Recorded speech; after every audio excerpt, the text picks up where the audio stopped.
Hello and welcome to Forever Rugby on Forever Sports, and some very interesting news. SNyman to the Stormers.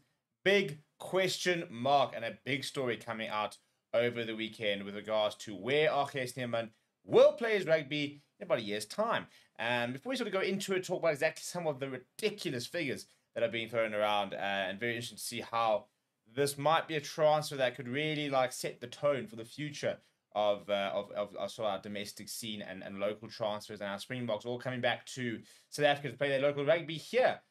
Please do smash like on the video. Please do subscribe to the channel as well. Right, so what do we know? We do know that SNyman will be on the move next season. So Munster last week confirmed that whilst they have renewed the contract of Jean Klein, that they will not be renewing the contract of SNyman, who's played just a measly, I think it's about 14 times, something stupid, for Munster since joining them 2 years ago.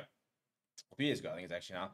And there's another big sort of question marks and big speculation as to where he will be going. Now, a player like SNyman, from a playing perspective, will have plenty of suitors. He's a phenomenal player, a physical freak, ridiculously good skill set, 2-time World Cup winner. He's a brilliant player, but big question marks over the fitness. He's had several sort of season-ending injuries before, and he's currently in the middle of a pretty much season-ending injury. Although Munster are optimistic that he will be able to come back in about March and be able to play a bit of part of the season.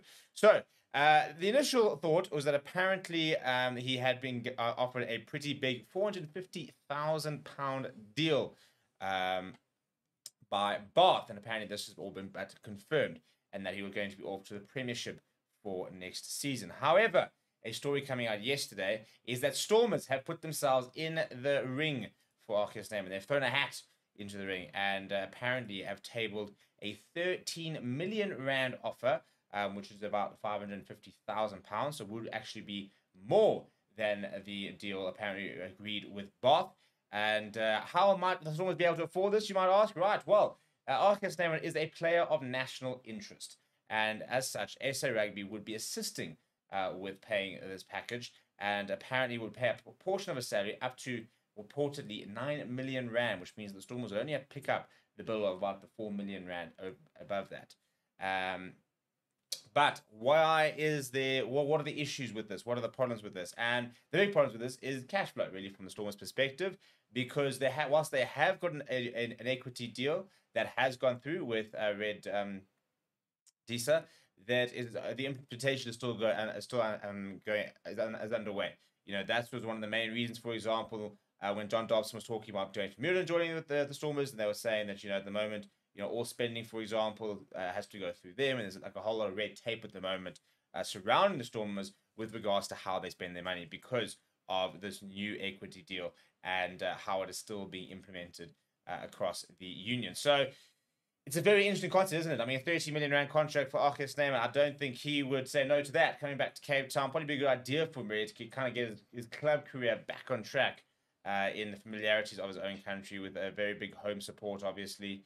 And I think he'd really enjoy being back this side. Obviously, he's a player who is quite injured quite a lot. So, I think he'll be very much looking at where the money is, because he needs to, maybe even more than most, really needs to capitalize on the career he has, because he hasn't been able to play for particularly long. And, we all know that rugby is a career that can sort of finish very quickly.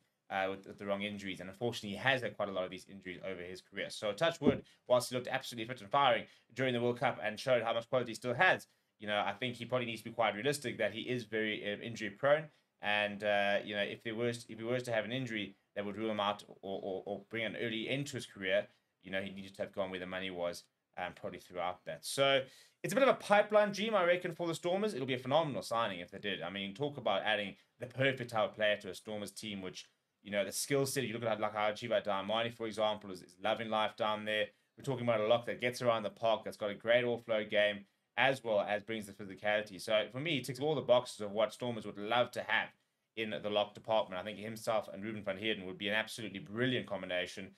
You could throw in Salman Murat in there, for example. The lock stocks, RJ Smith, would look very good for the Stormers. So yeah, let me know what you think. Would you like to see SNyman down in Cape Town? Let me know what you think down in the comments below. Please do smash the like on the video. Please do subscribe to the channel as well. Thank you very much for watching. My name is Steve, and I'll chat to you soon.